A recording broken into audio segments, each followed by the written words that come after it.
From costumes made of actual corpse bags to sandworm innards crafted from thousands of condoms, David Lynch's 1984 adaptation of Dune harbors secrets stranger than the spice-fueled visions of Arrakis itself.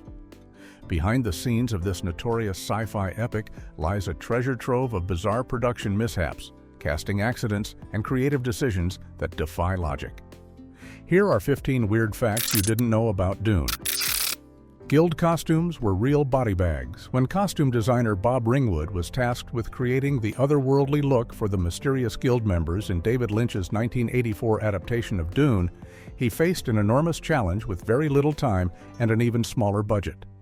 The production needed to dress roughly 8,000 to 9,000 costume pieces for the massive sci-fi epic, which meant Ringwood and his team had to get creative with their materials and work through countless long nights to meet their deadlines. While searching for materials that could create the slick, alien appearance Lynch wanted for the guild representatives, Ringwood's team made an unusual discovery at an abandoned firehouse in San Diego. Hidden away in storage were several large black body bags dating back to the 1920s, and these vintage mortuary bags had exactly the kind of strange, unsettling look that would work perfectly for the enigmatic guild members who rarely appeared in the story, but needed to look completely otherworldly when they did. The bags were cleaned up and modified into the distinctive black suits that guild members wear during their brief but memorable appearances in the film, creating costumes that had an authentically eerie and unnatural quality that fit perfectly with Lynch's surreal vision for the movie.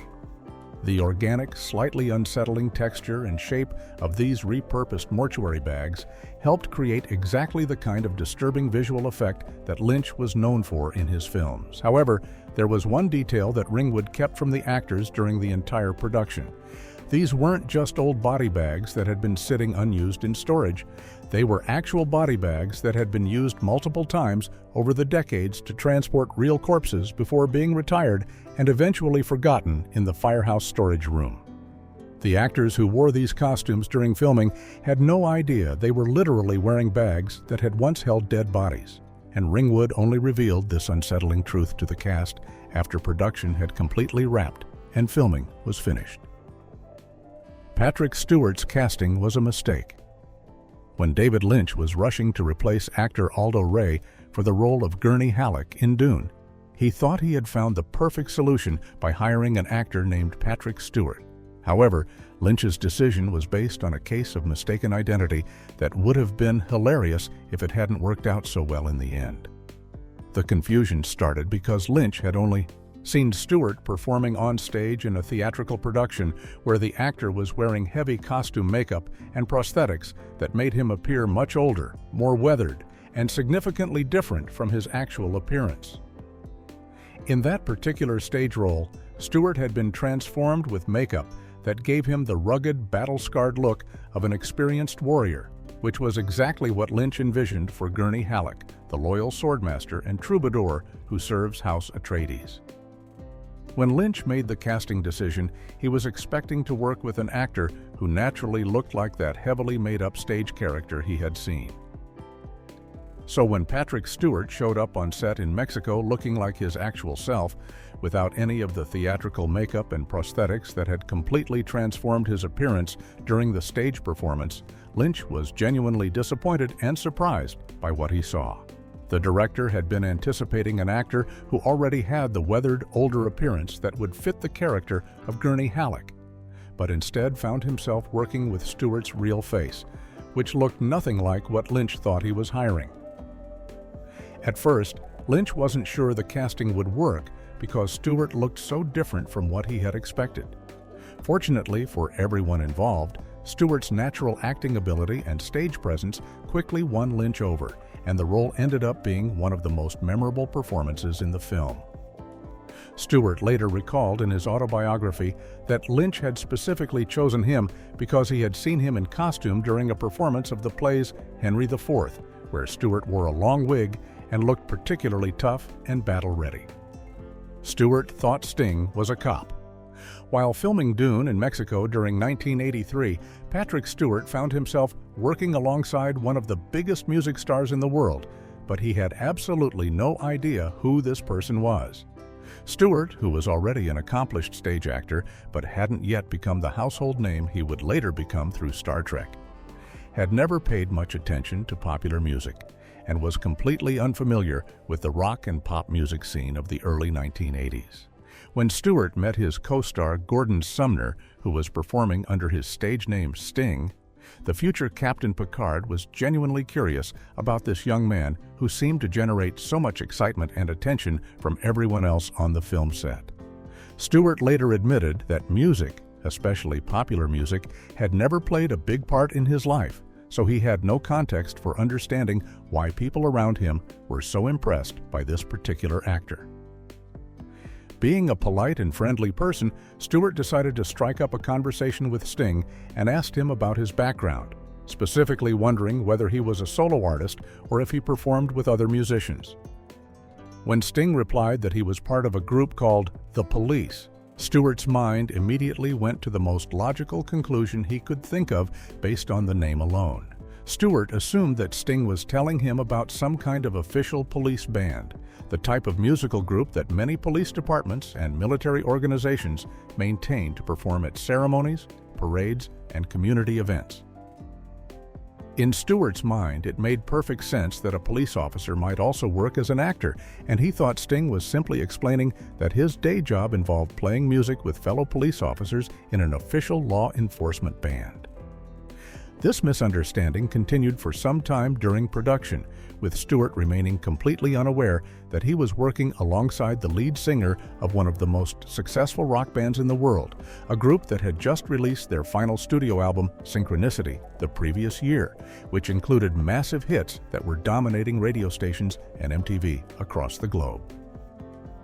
Sandworm guts made from condoms creating the massive sandworms for Dune required some of the most inventive special effects work of the 1980s, and the team led by special effects designer Carlo Rambaldi had to find creative solutions for bringing these giant desert creatures to life on screen. One of the most challenging scenes involved showing what happened when Paul Atreides uses his maker hook to pierce open a section of sandworm hide, which was supposed to reveal the soft, wet interior tissues of the creature. For this particular effect, the production team built a life-size section of sandworm that measured 50 feet long and 18 feet tall, constructed from wood and rubber and mounted on a complex system of tracks and wheels that could move the massive prop during filming. However, the real creativity came in figuring out how to show the glistening, organic-looking interior of the sandworm when Paul's hook tears through the outer armor plating.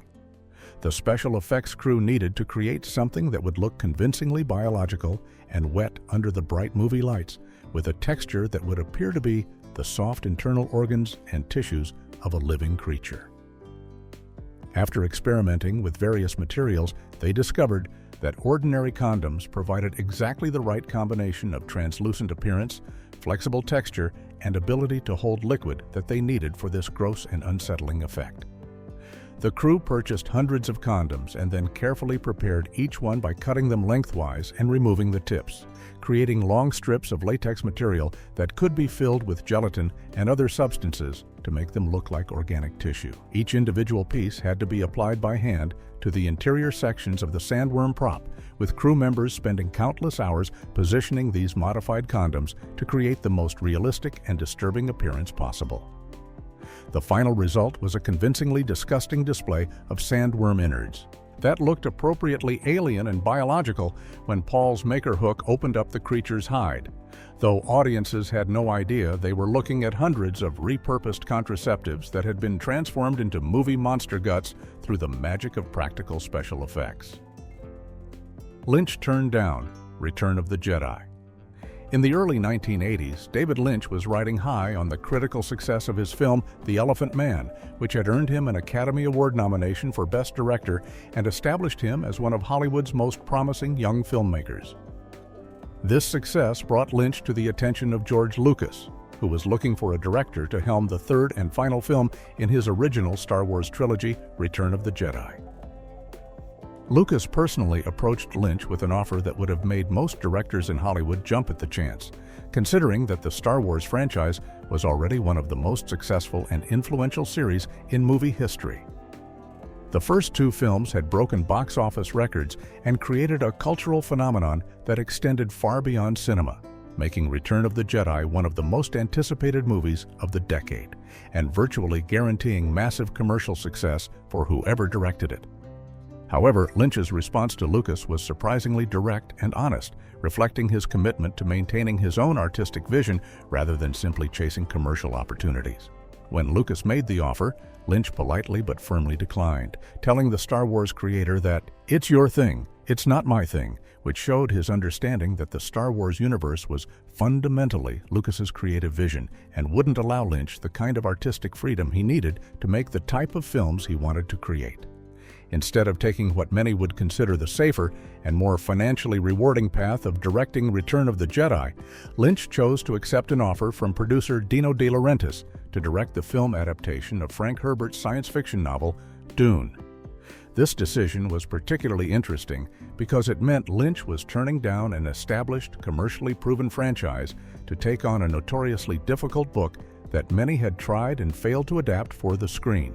Lynch later explained that he saw Return of the Jedi as essentially Lucas's project, where the director would be expected to execute someone else's vision rather than having the creative control to develop his own unique interpretation of the material. Sting's last-minute underwear, one of the most memorable scenes in Dune, features the villainous Feyd-Rautha Harkonnen, played by rock star Sting, emerging from what appears to be a steam bath in the industrial hellscape of the Harkonnen home planet. The scene was designed to introduce audiences to this dangerous and unpredictable character while showcasing the decadent and cruel lifestyle of the evil Harkonnen family, and David Lynch originally planned for it to be much more shocking than what audiences actually saw in the final film. According to the original script and Lynch's initial vision for the scene, Feyd-Rautha was supposed to step out of his steam bath completely naked, which would have emphasized the character's fearless and savage nature while also reflecting the disturbing atmosphere that Lynch wanted to create around the Harkonnen characters. Sting himself was completely willing to film the scene as written and had agreed to appear nude for what would have been one of the most daring moments in a major studio science fiction film. However, as the filming date for this particular scene approached, studio executives began to panic about the potential ratings issues and audience reactions that could result from having a major rock star appear completely nude in a big-budget movie. The studio's concerns weren't just about the rating the film might receive, but also about how the scene might affect the movie's ability to reach the widest possible audience and achieve the commercial success that everyone was hoping for. With very little time left before the scene was scheduled to be filmed, the costume design team was suddenly tasked with creating something for Sting to wear that would preserve some sense of modesty while still maintaining the wild and alien atmosphere that Lynch wanted for the character. Working under extreme time pressure, the costume designers came up with the bizarre winged G-string that became one of the most iconic and memorable costume pieces in the entire film, creating it almost at the very last minute before cameras rolled on what became one of Dune's most talked-about scenes. Crew sickened by Montezuma's revenge. Filming Dune in Mexico during 1983 and 1984 turned into a logistical nightmare that went far beyond the usual challenges of making a big-budget science fiction movie. The production team had chosen to shoot at Churubusco Studios in Mexico City primarily because of the favorable exchange rate that would allow them to get more value from their $40 million budget. But they quickly discovered that saving money came with serious costs to the health and safety of everyone involved in the production.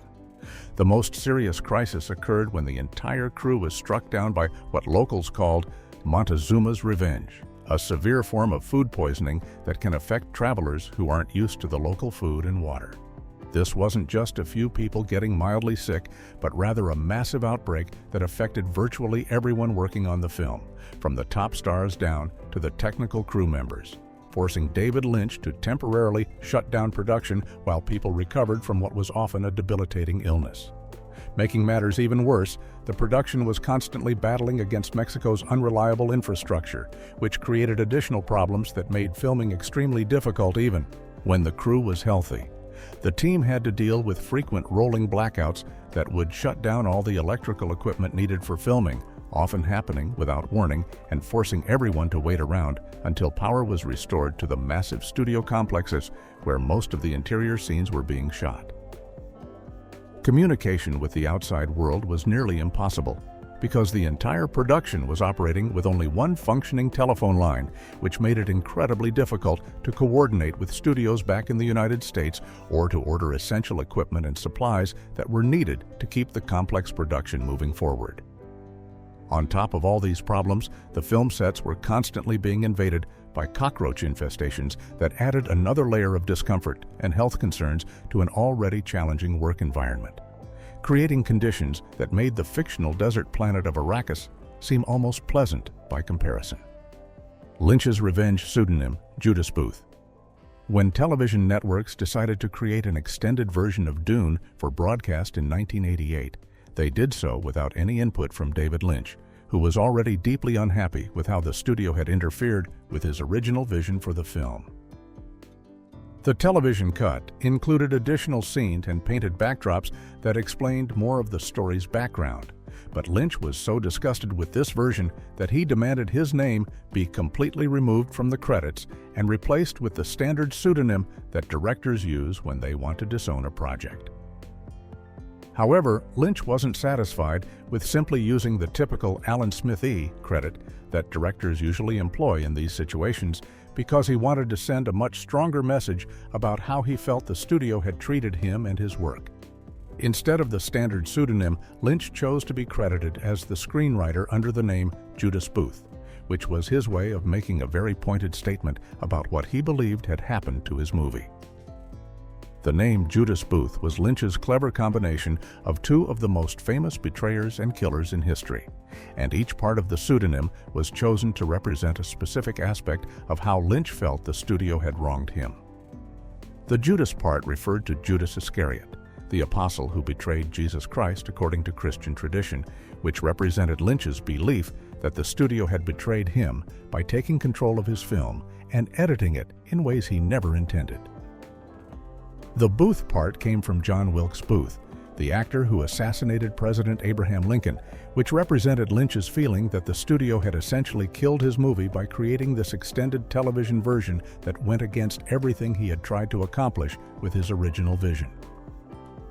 This wasn't just Lynch being dramatic about creative differences, but rather his way of expressing genuine anger about what he saw as the complete destruction of his artistic work, using a pseudonym that would make his feelings absolutely clear to anyone who understood the historical references he was making. 4-hour original cut butchered. David Lynch's original vision for Dune was far more ambitious and comprehensive than what audiences eventually saw in theaters, beginning with his rough cut that ran for more than 4 hours without any of the final visual effects or post-production work added. This initial version represented Lynch's attempt to capture the full scope and complexity of Frank Herbert's novel, which many considered impossible to adapt because of its intricate political plotting, detailed world-building, and complex character relationships that span multiple generations. After adding the visual effects and completing other post-production work, Lynch managed to trim his intended cut down to nearly 3 hours, which he believed was the minimum length needed to tell the story properly and give audiences enough time to understand the complicated universe that Herbert had created. Lynch felt this 3-hour version represented the best possible compromise between his artistic vision and the practical realities of making a commercial film that could succeed in theaters. However, Universal Studios had very different ideas about what would work commercially, and they demanded that Lynch cut the film down to a traditional 2-hour running time that would allow theaters to show more screenings per day and potentially increase ticket sales. This demand forced Lynch into making cuts that he believed fundamentally damaged the story, removing scenes and character development that he considered essential for audiences to understand what was happening on screen. When cutting nearly an hour from the film proved insufficient to fix the studio's concerns about audience confusion, Universal forced Lynch to add extensive voiceover narration that would explain plot points and character motivations that had been lost in the editing process. Lynch hated this solution because he believed it made the film feel clunky and over-explained, turning what should have been a visual storytelling experience into something that relied heavily on narration to carry the story forward. The studio also demanded reshoots to add new scenes, including an opening sequence featuring Princess Irulan that would provide additional exposition, further compromising Lynch's original vision and creating the critical problems and audience confusion that plagued the film upon its release. Kyle MacLachlan beat Tom Cruise. The casting process for Paul Atreides, the central character in Dune, involved some of the biggest young actors in Hollywood during the early 1980s, with producer Dino De Laurentiis and director David Lynch considering several major stars who would go on to become some of the most successful actors of their generation. The role required someone who could convincingly portray a young nobleman who transforms from an inexperienced teenager into a messianic leader capable of commanding entire armies and reshaping the political structure of the universe. Among the actors who either auditioned for the role or were seriously considered by the production team were Tom Cruise, who was just beginning to establish himself as a major movie star, Kevin Costner, who would later become known for epic films like Dances with Wolves, and Kenneth Branagh, who was already gaining recognition as a talented stage actor. These were all established performers with proven track records, making the eventual casting choice even more surprising.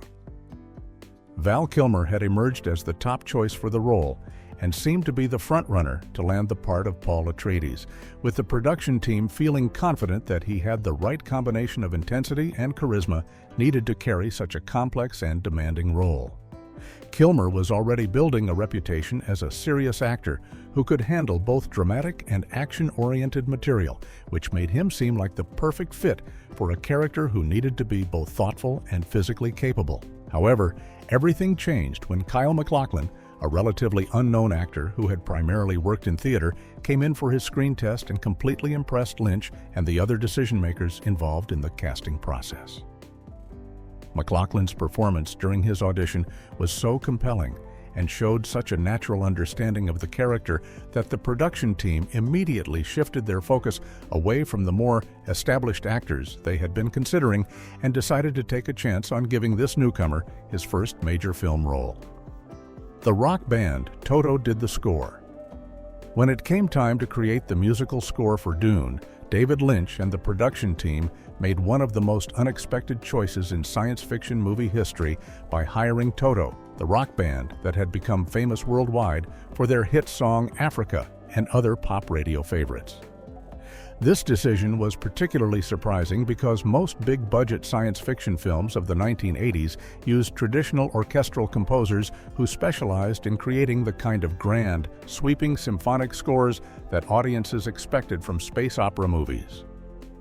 Toto was primarily known as a mainstream rock and pop band that had achieved massive commercial success with songs that dominated radio playlists and MTV during the early 1980s, making them seem like an unlikely choice for scoring a complex science fiction epic based on one of the most respected novels in the genre. Most people would have expected the producers to hire an established film composer who had experience creating the type of dramatic orchestral music that was typically associated with movies about distant planets, epic battles, and mystical powers. However, Toto's musical approach turned out to be perfectly suited for the strange and mystical atmosphere that Lynch wanted to create for his version of the Dune universe. Instead of creating music that sounded like typical space opera scores, Toto composed a soundtrack that was deeply atmospheric and soulful, with electronic and rock elements that gave the film a unique musical identity that was unlike anything audiences had heard in science fiction movies before. The band's score became so closely associated with the world of Dune that it influenced how later adaptations and related media approached the musical aspects of Frank Herbert's universe. Rather than trying to compete with the grand orchestral tradition of movies like Star Wars, Toto created something that felt more mystical and otherworldly, perfectly complementing Lynch's visual style and helping to establish a musical atmosphere that many fans still consider the definitive sound of Dune, even decades after the film's original release. Stuntman's near-fatal 40-foot fall, one of the most serious accidents during the production of Dune, occurred when second unit director Jimmy Davis suffered a life-threatening fall while working on what the crew called a miniature set, though this particular miniature was actually large enough to be extremely dangerous. Davis was responsible for filming many of the elaborate special effects sequences that required intricate camera work around the massive sets and models that had been constructed to represent the various planets and structures in the Dune universe. The accident happened while Davis was working on a set that represented Duke Leto's castle, which was supposed to be positioned at the edge of a high cliff overlooking the ocean on the planet Caladan. Even though this was technically considered a miniature set piece rather than a full-scale location, it was built large enough that it posed real safety risks to anyone working around it, especially when filming required crew members to position themselves at dangerous heights to get the right camera angles. During the filming of this particular sequence, Davis fell approximately 40 feet from the castle set, which was a distance that could easily have killed him or caused permanent disability. The fall was serious enough that it immediately became clear he needed extensive medical treatment, and the accident temporarily disrupted the already challenging production schedule as everyone dealt with the emergency and worried about whether Davis would survive his injuries. After the accident, producer Rafaela de Laurentiis wanted to send Davis back to England, where he could receive what she considered to be better medical care for his injuries. But Davis refused to leave the production despite his serious condition. Instead, he spent several weeks recovering in a hospital in Mexico City, receiving treatment for his injuries, while the rest of the crew continued filming other scenes that didn't require his involvement. When Davis finally returned to the set, still recovering from his injuries and walking with difficulty, the entire crew gave him warm applause to welcome him back, and he remained with the production until filming was completely finished. Lynch has an uncredited cameo. Like many directors throughout film history, David Lynch decided to make a brief appearance in his own movie,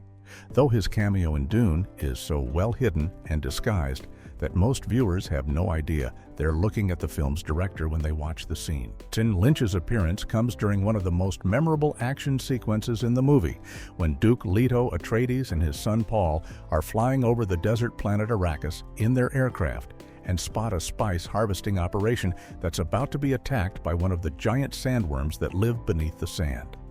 The scene shows the massive spice harvester, which is essentially a giant mining machine that moves slowly across the desert collecting the valuable spice that makes interstellar travel possible, suddenly finding itself in mortal danger as a sandworm approaches from underground.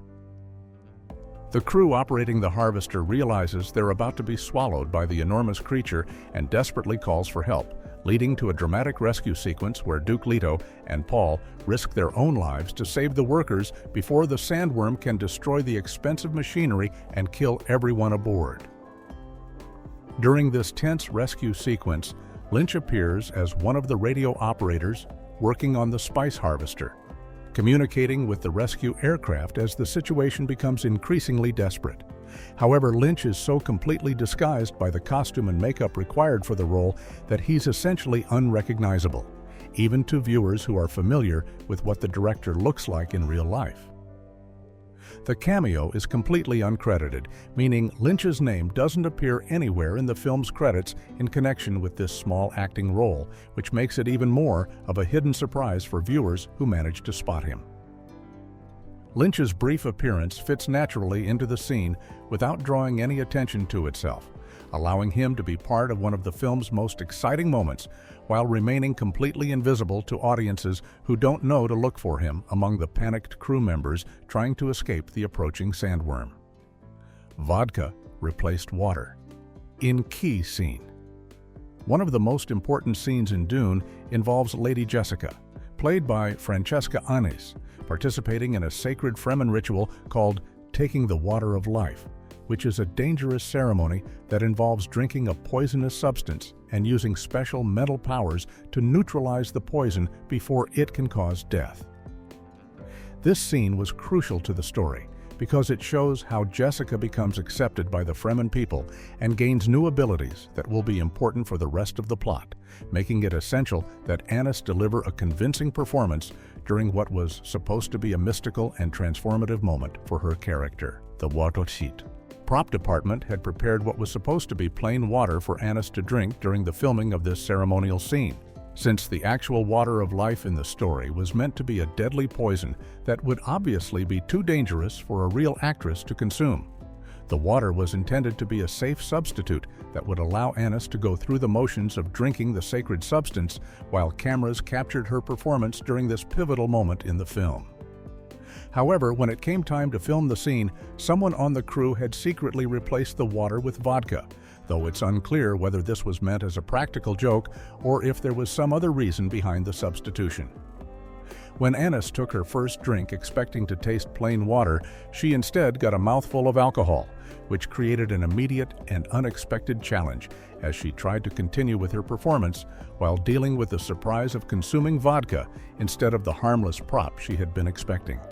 Despite this unexpected obstacle, Annis managed to continue with the scene and deliver the intense, mystical performance that was required for this important moment in the story. The incident became part of the many behind-the-scenes stories that illustrated how unpredictable and challenging the production of Dune turned out to be, with cast and crew members constantly having to adapt to unexpected situations and problems that arose during filming. The film was considered obscenely homophobic. While Dune received criticism for many aspects of its storytelling and production values, one of the most serious and controversial criticisms came from film scholar Robin Wood, who condemned the movie for what he saw as deeply problematic content related to sexuality and violence. Wood, who was a respected film critic and academic, made the striking statement that Dune was the most obscenely homophobic film I have ever seen, which was an extremely strong accusation that brought attention to elements of the movie that many casual viewers might not have noticed or considered. Wood's criticism focused specifically on a disturbing scene involving Baron Harkonnen, the main villain of the story, who is portrayed as an evil, diseased character with a grotesque appearance and cruel personality. In this particular scene, Baron Harkonnen sexually assaults and murders a young man by causing him to bleed to death, which Wood argued represented a harmful connection between homosexuality and violence, disease, and moral corruption that reflected dangerous stereotypes about gay people. The criticism became even more significant because the film was released in 1984, during the early years of the AIDS crisis, when fear and misunderstanding about the disease were creating widespread prejudice against gay communities. Scholar Dennis Altman also noted this connection, suggesting that the film showed how AIDS references began penetrating popular culture during the 1980s, and specifically questioning whether it was accidental that the homosexual villain in Dune had suppurating sores on his face. Wood's accusation charged the film with managing to associate with homosexuality in a single scene physical grossness, moral depravity, violence, and disease,